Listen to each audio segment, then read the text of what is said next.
Le voyage en Toscane avec Bouchard Voyage a eu lieu du 1er au 5 juin 2015. La province compte 3,8 millions d'habitants. Sa capitale est Florence.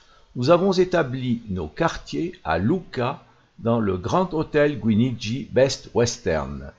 Si la mode et l'industrie textile sont très importants, n'oublions pas le Chianti.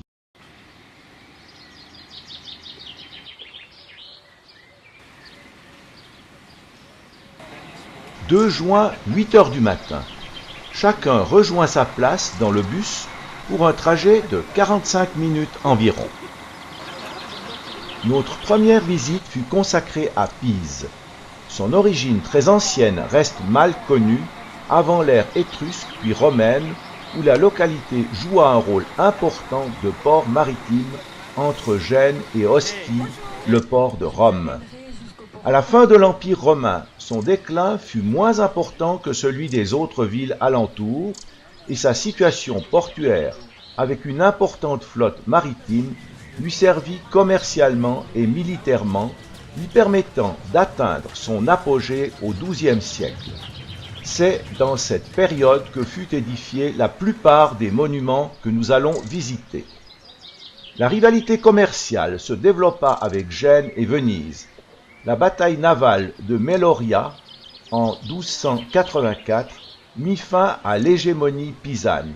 De plus, son port s'ensabla peu à peu, puis devint tout simplement inaccessible. Sur ce panoramique, on voit de gauche à droite, derrière la statue, le Campo Santo, puis le baptistère, le dôme, et enfin la tour penchée.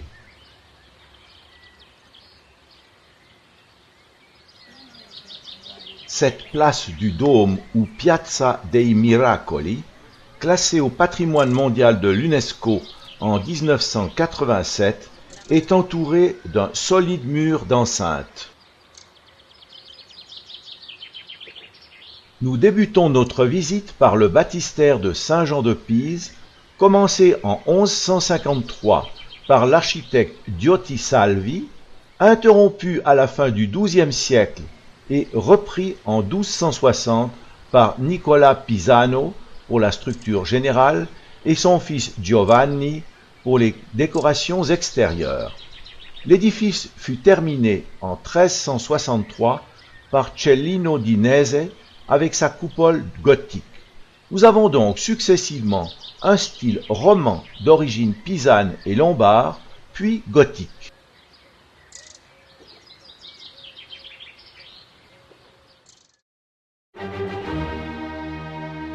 L'intérieur est très dépouillé. Il présente une acoustique exceptionnelle.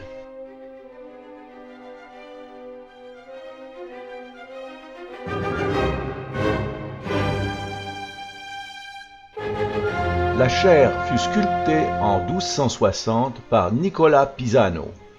Elle a un plan hexagonal. Sur 5 de ses faces sont représentées les vertus théologales: foi, charité, fidélité, innocence et force. Elle est soutenue par un pilier central et 6 autres à chaque angle, dont 3 sont portés par un lion. À la sortie du baptistère, nous nous déplaçons en direction du Campo Santo, le dernier des édifices construits sur la place du Dôme. Cet immense cloître gothique fut bâti entre 1278 et 1464, le retard étant dû, entre autres, à la défaite de la flotte pisane lors de la bataille navale de Meloria en 1284. On y trouve les dépouilles des plus illustres pisans.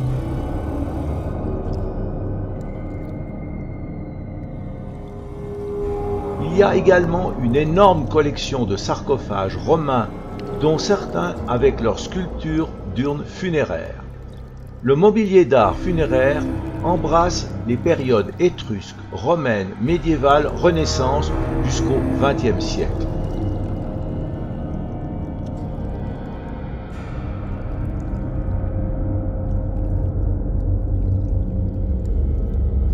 C'est entre le XIVe et le XVIIe siècle que furent réalisées les nombreuses fresques fortement endommagées par un bombardement allié en 1944.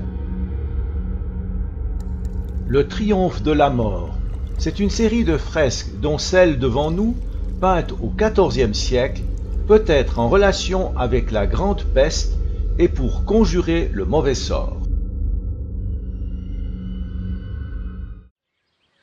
Nous sommes devant les portes en bronze du dôme, fondues en 1602 d'après les dessins de Jean de Bologne. Ce bâtiment de style roman fut construit dès 1063 avec le butin ramené de Palerme par les Pisans lors de leur expédition contre les musulmans. Il ne fut consacré qu'en 1118 par le pape Gélase II. Sa façade a donné lieu au style roman pisan, repris ensuite dans toute la Toscane. Ces rangées d'arcades soulignent l'harmonie de l'ensemble, remettant à l'honneur les ordres de l'architecture grecque.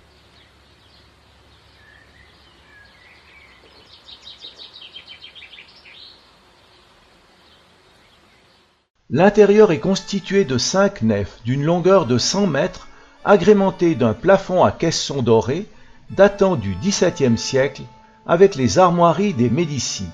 Les colonnes corinthiennes en granit situées entre la nef et l'abside proviennent de l'ancienne mosquée de Palerme, ramenée comme butin lors de l'expédition de 1063. Les murs sont recouverts de marbre noir et blanc. Les fresques originales de la Renaissance ont été remplacées après leur destruction dans l'incendie de 1595.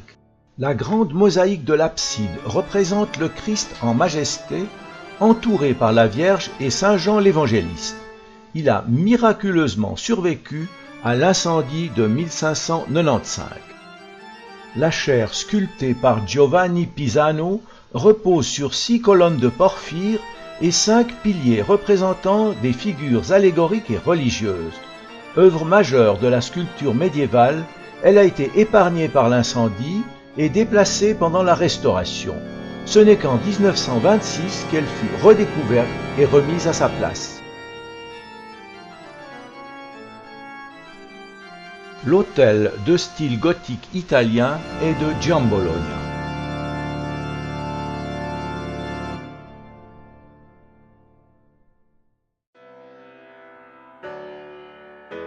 Le dernier monument que nous allons visiter est certainement le plus célèbre loin à la ronde. C'est la tour de Pise, campanile du Duomo, dont la construction débuta en 1173. Construite en style roman, elle est haute de 56 mètres environ, avec un diamètre de 15,5 mètres. La zone alluviale, sablonneuse et argileuse n'a pas permis de résister à sa masse estimée à 14 500 tonnes, avec des fondations inadaptées pour ce sol. C'est son inclinaison de presque 4 degrés vers le sud qui l'a rendue célèbre, obligeant les ingénieurs à intervenir par de coûteux travaux de stabilisation. 35 millions d'euros en 2 étapes. Son avenir est donc incertain. Pour les uns, sa survie sera maintenant de 100 ans, pour d'autres de 300 ans. Mais il semble que depuis 2013, la tour se redresse d'elle-même. Étudiants, renoncez à monter sur la tour. Selon la superstition pisane, cela entraîne un échec aux examens. Depuis le 15 décembre 2001, la tour est de nouveau accessible au public par groupe de 40 personnes environ pendant maximum 15 minutes. Au cours des 60 années précédentes, elle a été visitée par 31 millions de personnes.